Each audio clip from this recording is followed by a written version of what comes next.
Sudarshan news. Break के बाद स्वागत है आपका। राजस्थान के जोधपुर से 20 किलोमीटर दूर पालड़ी मांगलिया गांव में संत स्वरूप श्री उम्मेद बाबा गौ सेवा समिति के नाम से गौशाला का निर्माण किया गया है।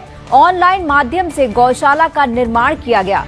ये गौशाला केवल 7 महीनों में ही भामाशाहों के ऑनलाइन सहयोग से तैयार की गई है। गौशाला कमेटी और ग्राम वासियों द्वारा व ऑनलाइन भामाशाहों के सहयोग से गौशाला संचालित हो रही है।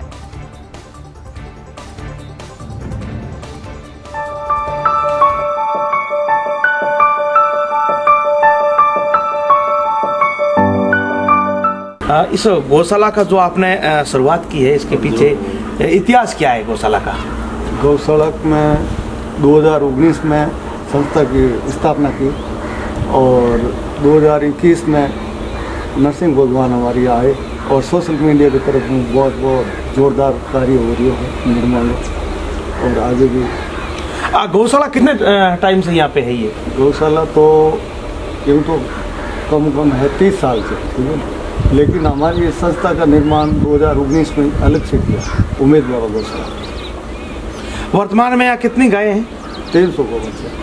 अच्छा, यहाँ व्यवस्था किस प्रकार है? आप खुद कर रहे हो या फिर चंदे से कर रहे हो? इसके पीछे सोशल मीडिया की तरफ से हो रहा है और चंदा भी आ रहा है लोगों से। 2019 में उम्मेद बाबा गौशाला नाम से संस्था की स्थापना की गई और ग्रामवासियों के सहयोग से और आसपास के गांव में जाकर सत्संग करके गायों के लिए चारे पानी की व्यवस्था की गई थी। उस समय 150 के करीब गाय थी, लेकिन 2020 में कोरोना काल के समय लंबा लॉकडाउन लग जाने के कारण यहाँ पर गाय की भारी दुर्दशा हो गई और गाय के चारे के अभाव में वो दम तोड़ने लगी।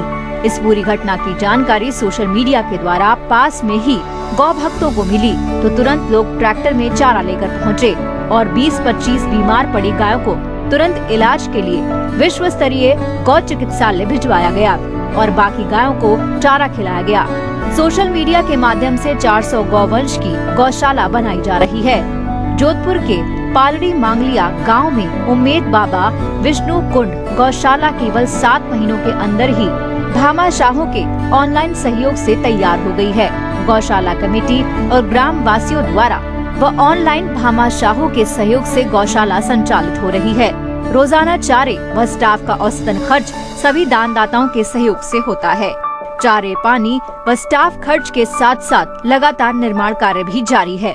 नरसिंह जी, आपका इस संस्था से जुड़ने के पीछे उद्देश्य क्या है? संत महाराज तो मैं मान लिया, लेकिन आप एक गृहस्थी हो, इसके पीछे उद्देश्य आपके? ये मेरा शुरू से ही बचपन से ही मेरा वन्य जीव से पेड़ पौधों से लगाव रहा है और इस गौशाला से जुड़ने का मेरा उद्देश्य ये रहा है कि जो कोरोना काल में जो लॉकडाउन हुआ था, उस लॉकडाउन में गायों की और मानव जाति के साथ साथ गायों की भी बहुत भयंकर दुर्दशा हुई थी और चूंकि ये गौशाला शहर के एक बाहर पड़ रही है और इस गौशाला का कोई बैंक अकाउंट वगैरह कोई है नहीं और सरकारी अनुदान भी यहाँ मिल नहीं रहा था, तो यहाँ पर एक पवित्र विष्णु कुंड है। तो विष्णु कुंड में जो भक्त आते थे, उस भक्तों के माध्यम से यहाँ पर गौ सेवा हो रही थी। जैसे अमावस, 11 पूर्णम, संडे को यहाँ पर भक्त आते थे और उनकी तरफ से ही चारा पानी की व्यवस्था हो रही थी कि भाई। नरसिंह जी, एक यहाँ पे सुनने में आ रहा है कि जो शादी की सालगिरह या जन्मोत्सव ये बड़ी धूमधाम से मनाया जाता है और हम सोशल मीडिया पे आपके अक्सर पोस्ट देखते हैं, तो इसके पीछे आप क्या उद्देश्य है? आप दर्शकों को क्या कहना चाहेंगे? देखो सर, दर्शकों को तो मैं यही मैसेज देना चाहता हूँ कि शुरुआत अपन घर से करते हैं। मैंने कभी मेरा जन्म दिवस मनाया नहीं, तो मैं सामाजिक कार्यों में जैसे ही आया तो आज से 4-5 साल पहले मेरी टीम के सदस्यों ने मेरा जन्मदिन सबसे पहले केरू में एक गौशाला संचालित करती है हमारी कामधेनु सेना, तो वहाँ पे उन्होंने मेरा जन्म दिवस मनाया आज से 5 साल पहले। तो तब से हर साल मैं ही मेरा जन्म दिवस गायों के बीच में या अनाथालय में जाकर मनाता आया हूँ। तो मैंने भी इस गौशाला में एक मुहिम शुरुआत में यही चला ली कि भी लोगों को सेवा से कैसे जोड़ा जाए, तो अपन कुछ ऐसा नया करें। तो हमने क्या है, गौशाला जो जन्मदिवस गौशाला में मनाने की एक मुहिम हमने बहुत अच्छी तरीके से चलाई। गहलोत साहब, इसमें आपका आगामी प्लान क्या है? आप आगे क्या करने जा रहे हैं इस गौशाला के लिए?